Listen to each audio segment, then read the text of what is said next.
It's beer o'clock on Reno Craft Beer. I'm quite excited for this one. It's by Dark Star Brewing Company. And it's their Revelation Extra Hoppy IPA. Coming in at 5.7% ABV in a 500 milliliter bottle. There's the red bottle cap. Always been a fan of Dark Star. They were purchased by Fuller's. So when Asahi bought Fuller's, they also purchased Dark Star Brewing Company. They're based down in Sussex. When I first started reviewing beer on YouTube back in 2010, 12 years ago now, more or less exactly 12 years ago to the day, somebody told me, they were like, oh, I've seen your videos on YouTube. You need to try some beers from a company called Dark Star, based in Sussex. And what he said was interesting. He said, but it's difficult to get hold of. You have to live in the area because they sell a lot of keg and cask beer. They don't bottle much. And I'm trying to remember, there was a beer that Dark Star were famous for. It was like a coffee porter or something years ago. And that was one of the only beers that they bottled for a long time. So fast forward 12 years time, probably because they're big brewing overlords at Asahi are like, you need more of a supermarket presence, which is fine, of course.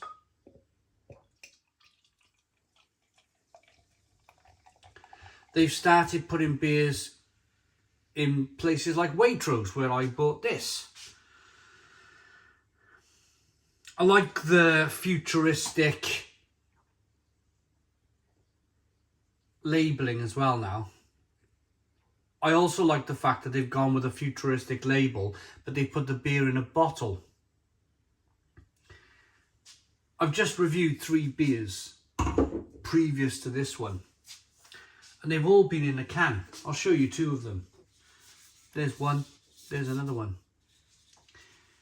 Most beer now is canned. The packaging is canned. And it's almost like when you get a craft beer now in a bottle, it's becoming a bit of a novelty. It's nice to get the old bottle opener out and cracking that bottle and watching the smoke come out the top, you know? That smoke on the opening. I kind of miss it. I kind of think it's a bit of a novelty these days to be reviewing craft beer in a bottle. 1 to 2 finger white head, slow moving carbonation rolling up the side of the glass. We have a slightly hazy golden amber coloured beer. I imagine by the time I drink some of this down, I'm able to wash maybe some sediment that's in the bottom of the bottle round and into the glass. It's going to become hazier. It might even be a bottle conditioned beer. But let's get the aroma. I'm going to come back to the label in a bit because I don't think I've touched enough on it, but I want to get the aroma and taste first of the beer.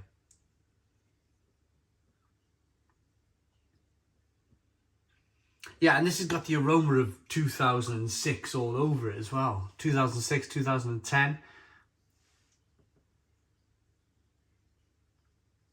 That early experimental phase of adding American hops in a beer, because this beer is still malty. It still has a malty edge to it. And it's almost like the hops are having to fight through the sweet malt in the beer to be able to kind of say, hey, we're over here, we're fighting with the you know, it's not, I know it smells like a sweet beer, but the hops are kind of like fighting through and giving a lovely aroma of grapefruit and lemon and grapefruit and lime. Let's dive in. Cheers, everybody.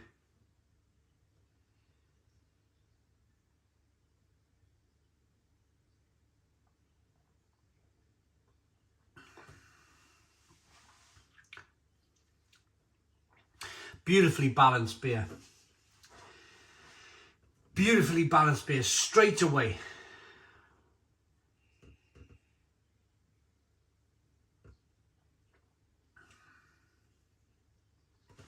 between the sweet malt over there and the hoppiness over there and the bitterness coming through over there. Oh, it's a wonderfully balanced beer.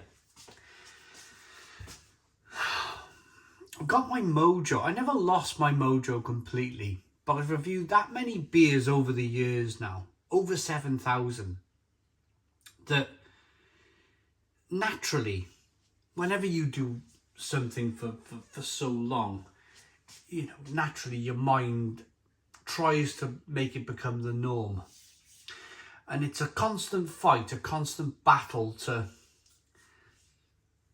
keep it massively exciting. But what makes reviewing beer on YouTube for me still exciting is the fact that you can go through the ages now, or I've been reviewing beer that long that I can go, yeah, they were brewing like this in 2010. So we're talking 12 years ago. This is pre-New England IPA. This is how they were brewing IPAs before New England IPAs. And I've got a massive respect for this style of beer. I've got a massive kind of love affair with this beer. Because you're still picking up that slightly kind of bready, biscuity, malty, kind of wafer-like malt flavours coming through. But then you're still picking up the hops and certainly the bitterness on the back end. Lovely balanced IPAs between sweetness and bitterness. And there's definitely still a place for a beer like this, a beer style like this. The classic kind of West Coast IPA, if you like. The fight between sweetness and bitterness. I love it, I really do.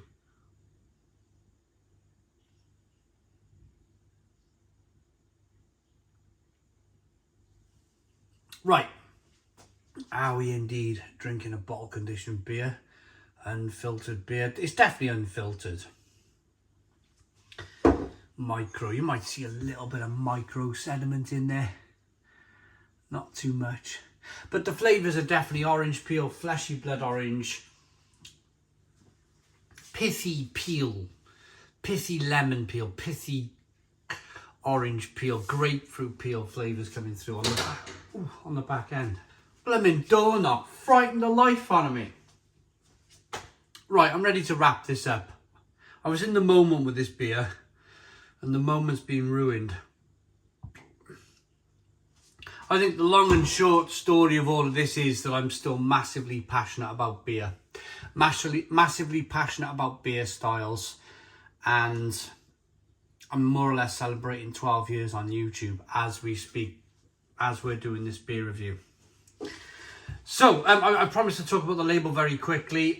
So because they've now been bought by Asahi, Japanese beer company, Dark Star Brewing Company, yeah, why not involve the stars? Why not have like a spacey kind of thing going on? I quite like it. It's quite cool. Men in spacesuits drilling rock, looks like. Born underground in the cellar of a Brighton pub, Dark Star is a hobby that got out of control. Fueled by hops and limitless imagination, we escape the orbit of ordinary on our endless search for out-of-this-world beer. Revelation is our legendary IPA for the hop lovers.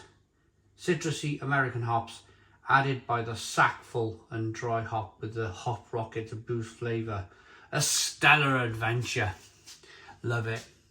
Love the imagination. Keep going, Dark Star. You're brewing some great stuff. Let's hope Asahi lets you kind of evolve into the craft brewery that we all know and love. And you know, what I'm trying to say is distribution. Let's hope that Asahi can distribute your beer far and wide all around the globe. But it's got to be good. It's got to be good like this. Let's rate it. Cheers. Looks good. Smells good. Tastes good. I like it enough to give it a Stone the Crows 9 out of 10. It was about, price-wise, it was about £1.95 a bottle, which is great stuff. 9 out of 10. Please put your comments in the comments box. Subscribe to our daily beer and food reviews. Give us a big fat thumbs up. Boom. Cheers.